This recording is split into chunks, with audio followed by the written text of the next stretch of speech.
नमस्कार, जनता के लिए जनता की आवाज जनता समाचार में आपका स्वागत है। मैं हूं आपके साथ कंचन। आइए चलते हैं खबर की ओर। मध्य प्रदेश के सिवनी जिला अस्पताल में एंटीबायोटिक इंजेक्शन से 14 बच्चों की तबीयत बिगड़ गई। सभी भर्ती बच्चों को उल्टी दस्त होने लगी, उन्हें बुखार आ गया। बच्चों का स्वास्थ्य ज्यादा बिगड़ने पर परिजन ने अस्पताल प्रबंधन को सूचना दी। इसके बाद सिविल सर्जन मौके पर पहुंचे। शिशु रोग विशेषज्ञ को बुलाकर बच्चों का उपचार कराया गया। मंगलवार सुबह जांच के बाद डॉक्टर ने कहा कि सभी बच्चों की हालत स्थिर है। बताया जाता है कि एंटीबायोटिक इंजेक्शन देने के बाद ही बच्चों की तबीयत बिगड़ी थी। परिजनों का आरोप है कि अस्पताल की डॉक्टर की लापरवाही के कारण यह स्थिति बनी। वहीं जबलपुर में बहुजन समाज द्वारा आरोप लगाया गया है कि कांग्रेस विधायक पूर्व विधानसभा क्षेत्र में अपराधों के मामले लगातार बढ़ते जा रहे हैं, जिसमें नेताओं द्वारा अपराधियों को संरक्षण दिया जाता है। अपराधियों की शिकायत थाने में नहीं लिखी जाती है और बेगुनाहों को परेशान किया जाता है। उसी संबंध में आज पुलिस अधीक्षक कार्यालय में बहुजन समाज के लोगों ने अपराधों पर अंकुश लगाने हेतु पुलिस अधीक्षक कार्यालय में सीएसपी को ज्ञापन सौंपा। ये जो वहाँ पे जुआ सट्टा शराब किस तरीके से फैला हुआ है, साथियों आप लोगों को पता होना चाहिए। इस तरीके से पूरे पूर्व विधानसभा में पूरा जुआ सट्टा का कारोबार चल रहा है और उनके गुर्गे वहाँ के समाज सेवी या वहाँ के छोटे छोटे आए हैं जो हमारे समाज के भाई लोगों में और हमारे प्रदेश प्रभारी और सारे लोगों का सिप्पू भैया सबके साथ जो अन्याय अत्याचार हो रहा है और लगातार यहाँ पे जुआ सट्टा अफीम चरस इन सबको संरक्षण दिया जा रहा है और जिससे हमारे समाज को गर्त की ओर ले जाया जा रहा है। और यहाँ पुलिस प्रशासन कोई भी समस्याओं का निदान नहीं कर रही। तो आज हम लोगों ने बहुजन समाज पार्टी के तत्वाधान में महिलाओं से संबंधित कई शिकायतें आई हैं कि रिपोर्ट नहीं दर्ज हो रही, उनके साथ मारपीट होती है, पुलिस कार्रवाई नहीं करती। क्या कहेंगे, ऐसा कुछ आरोप है? हाँ, ऐसे भी आरोप हैं। जो हमारे यहाँ महिलाएं जाती हैं उनके साथ अभद्रता का उपयोग किया जाता है, अभद्र भाषा का उपयोग किया जाता है और उनकी एफआईआर वगैरह दर्ज नहीं की जाती। इसके लिए पुलिस प्रशासन भी जिम्मेदार है। इन सब चीजों को लेके आज हम लोगों ने यहाँ पर ज्ञापन दिया है एसपी साहब को। और अगर ये लोग इस पर कार्रवाई नहीं करेंगे तो हम बहुजन समाज पार्टी से हमारे महिला पुरुष सब मिलकर यहाँ उग्र आंदोलन करेंगे। पुलिस पे एक आरोप लग रहा है कि राजनीतिक दबाव के चक्कर में अभी तक कोई एफआईआर नहीं हो पा रही, कार्रवाई नहीं हो पा रही है, जबकि पुलिस का कहना है कि महिलाओं की सबसे पहले सुनवाई होती है। क्या कहेंगे? ये हनुमानताल थाने को संबंध में ज्ञापन दिया गया था, इस पर कि एफआईआर पंजीबद्ध उसी दिनांक को की जा चुकी है। इनके द्वारा ये कहा जा रहा है कि जो एफआईआर है वो समुचित धाराओं में नहीं की गई है, तो जिसके संबंध में सीएसपी गोहलपुर साहब को जांच दे दी गई है। उनका एक और ये आरोप है कि आरोपी जो कि गिरफ्तार नहीं किए गए आज दिनांक पर, क्योंकि वो धारा नोटिस वाली धारा है, तो उसमें गिरफ्तारी का प्रावधान अब माननीय सुप्रीम कोर्ट की जो गाइडलाइन है नीतीश कुमार की उसके अनुसार नहीं है। तो जो भी इनके तथ्य इन्होंने सीडी के रूप में प्रस्तुत किए हैं उसको सीएसपी गोहलपुर साहब को जांच के लिए दे दिया जाएगा। इसमें वो शीघ्र इसमें जांच करके जो भी वैधानिक कार्रवाई अगर कुछ समुचित धाराओं का समावेश किया जाना होगा तो वो करके वैधानिक कार्रवाई। आरोप लग रहे हैं कि पूर्व क्षेत्र में लगातार आपराधिक प्रकरण जो है मामले सामने आ रहे हैं, जो सत्य के मामले सामने आ रहे हैं, लेकिन लगातार शिकायतें दर्ज कर ली जाती, लेकिन अब उनको अभी तक ना तो आरोपी गिरफ्तार होते और न तो कोई कार्रवाई हो पाती। क्या कहेंगे? इसमें ऐसा बिल्कुल नहीं है। जैसा कि मैंने आपको पहले ही बताया कि इसमें समुचित धाराओं पर एफआईआर की जा चुकी है, मगर इनके कुछ और तथ्य हैं जो इनके द्वारा सीडी में प्रस्तुत किए गए हैं। और जैसे कि आप सभी जानते हैं कि पुलिस अधीक्षक महोदय के निर्देशन में शहर से लगभग जुआ सट्टा और जो अवैध कारोबार है उसको नस्ता नाबूद कर दिया गया है।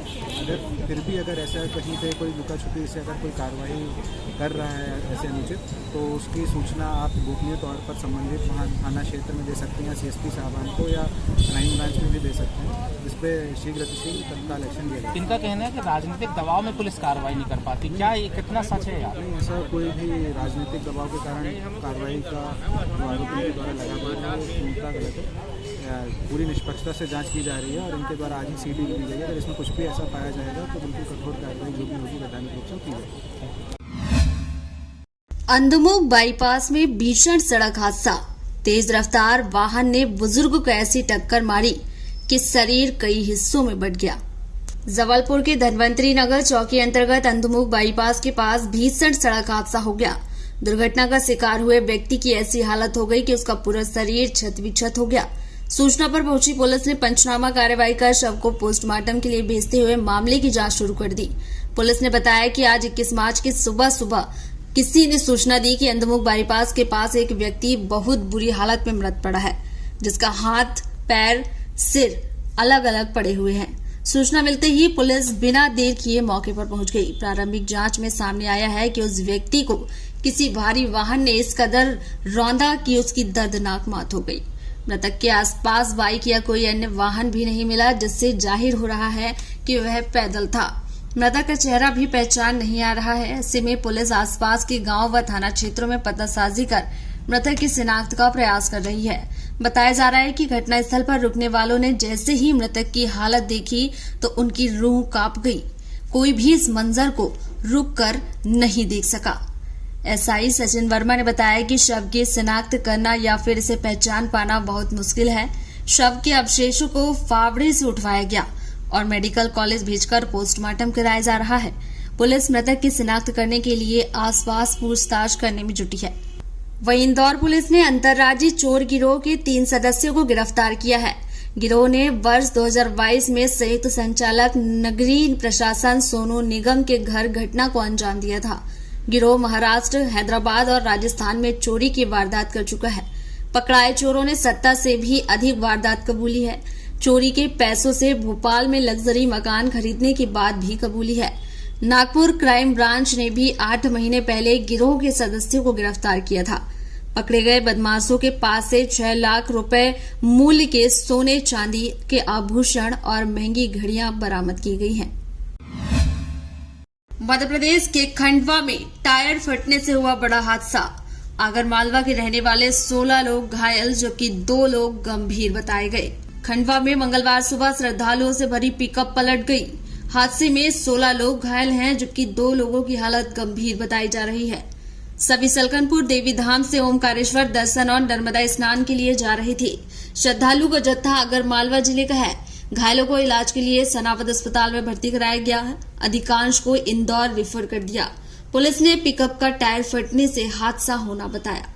घटना सुबह 8 बजे खंडवा जिले के ओमकारेश्वर रोड पर थाना धनगांव के क्षेत्र अंतर्गत ग्राम करौली में हुई। दुर्घटनाग्रस्त पिकअप को करौली पुलिस चौकी पर खड़ा कराया है। हादसे की सूचना मिलते ही सनावद के भूतड़ी अमावस्या पर सुरक्षा इंतजाम में तैनात सभी एम्बुलेंस मौके पर पहुंच गई। एम्बुलेंस से घायलों को सनावद अस्पताल ले जाया गया। प्रधान आरक्षक रेवाराम दिवाकर के मुताबिक पिकअप वाहन की कोई क्षति नहीं हुई है। टायर फटने से वह पलटी थी। पिकअप में करीबन 35 यात्री सवार थे, जो कि आगरमालवा जिले के होकर सलकनपुर देवी धाम से ओमकारेश्वर की तरफ जा रहे थे। तभी यह बड़ा हादसा हो गया। वही विधानसभा में भ्रष्टाचार का मामला उठने पर रीवा के श्याम साहब मेडिकल कॉलेज के डीन डॉक्टर देवेश सरस्वत को हटा दिया गया। उनकी जगह डीन डॉक्टर मनोज इंदुरकर को बनाया गया है। सोमवार को विधानसभा में रीवा संभाग के 3 विधायकों ने डीन पर भ्रष्टाचार का आरोप लगाया था।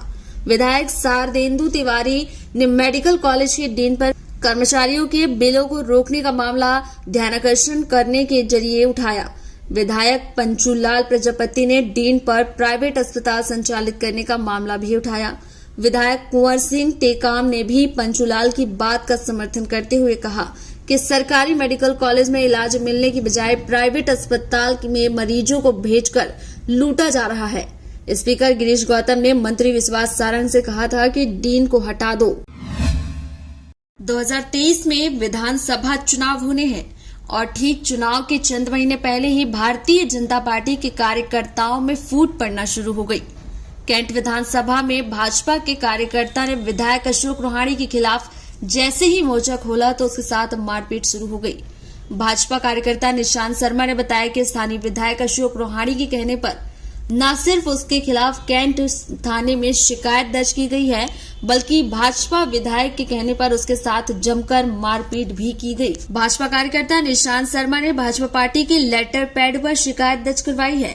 उन्होंने कैंट थाना पुलिस को भी लिखित शिकायत पर बताया कि वह भाजपा का कर्मठ कार्यकर्ता है और यह पुराना जनसंघ का परिवार है और इसके सीधे संबंध राष्ट्रीय अध्यक्ष से जुड़े हुए हैं। यह वह परिवार है कि जब कैंट विधानसभा क्षेत्र में 2 लोग भी जनसंघ से जुड़ने के लिए तैयार नहीं हुआ करते थे, तब यह परिवार पूरी तरह संघ की नीतियों से समर्पित होकर आरएसएस की शाखाएं लगवाया करते थे और उस वक्त चुनाव लड़ने वाले प्रत्येक जनसंघ के प्रत्याशियों के लिए पूरे समर्पित भाव से कार्य किया करते थे। ऐसे में आज के दौर में भौतिकवादी राजनीति के समय पर जबकि संघ के पुराने परिवार और कार्यकर्ताओं को पूरी तरह अपेक्षित कर दिया गया है, विधायक के द्वारा इस प्रकार हमला करवाने से निश्चित तौर पर इसका प्रभाव आगामी चुनाव पर पड़ेगा। और पीएमओ साहब तक भी पहुंची तो इसमें कार्रवाई करते हुए 25,000 मतदाताओं के हित में चुनाव रद्द कर दिए गए हैं और अब मेरे ख्याल से चुनाव तभी होंगे जब शायद 25,000 मतदाताओं का नाम जोड़ा जाएगा। और खामी कहाँ से आई है? खामी ये थी कि हमारे जो नेतृत्वकर्ता थे, हमारे उदासीन मतलब विधायक साहब का रवैया था और 25,000 मतदाताओं का नाम उन्होंने एक भी बार कैंटोनमेंट में नहीं रखा। वे केवल अपने परिवार का हित, अपना हित और अपने समाज का हित, सिंधी समाज का हित, केवल वो यही इस पे काम कर रहे हैं और उनको कैंट की जनता से कुछ भी उनका लेना देना नहीं है। सुस्त रवैया बहुत है विधायक जी का और इसकी रिपोर्ट जो है भोपाल तक पहुंच चुकी है और सब पूरी हम भी भाजपा के ही कार्यकर्ता हैं, इसीलिए हमारे द्वारा पूरी रिपोर्ट पहुंचाई जा रही है। पर आप भी भाजपा में, विधायक भी भाजपा के, तो कहाँ ये खामी कहाँ आ रही है? ये खामी इसलिए आ रही है कि विधायक जी का जो सुस्त रवैया है और जो केवल चाटुकर्ताओं को महत्व देना और कई कार्यकर्ताओं के साथ उन्होंने बहुत गलत किया है और उसका परिणाम जो है इस चाहे वो रांची का कार्यकर्ता हो, चाहे वो कैंट विधानसभा का कार्यकर्ता हो, कैंटोनमेंट बोर्ड का कार्यकर्ता हो, चाहे वो किसी भी क्षेत्र कैंटोनमेंट क्षेत्र में कहीं कैंट क्षेत्र में कहीं भी आता हो, वो काफ़ी नाराज चल रहा है उनसे और ये रिपोर्ट LIV की भी रिपोर्ट ऊपर जा चुकी है, उनकी माइनस रिपोर्ट हो गई। ये थी आज की खबर। और खबरों को देखने के लिए हमारे चैनल को लाइक करें, शेयर करें, सब्सक्राइब करें और बेल आइकन की बटन को दबाना ना भूलें। आप देख रहे हैं जनता के लिए, जनता की आवाज, जनता समाचार। अन्य खबरों के लिए हमारा चैनल सब्सक्राइब करें।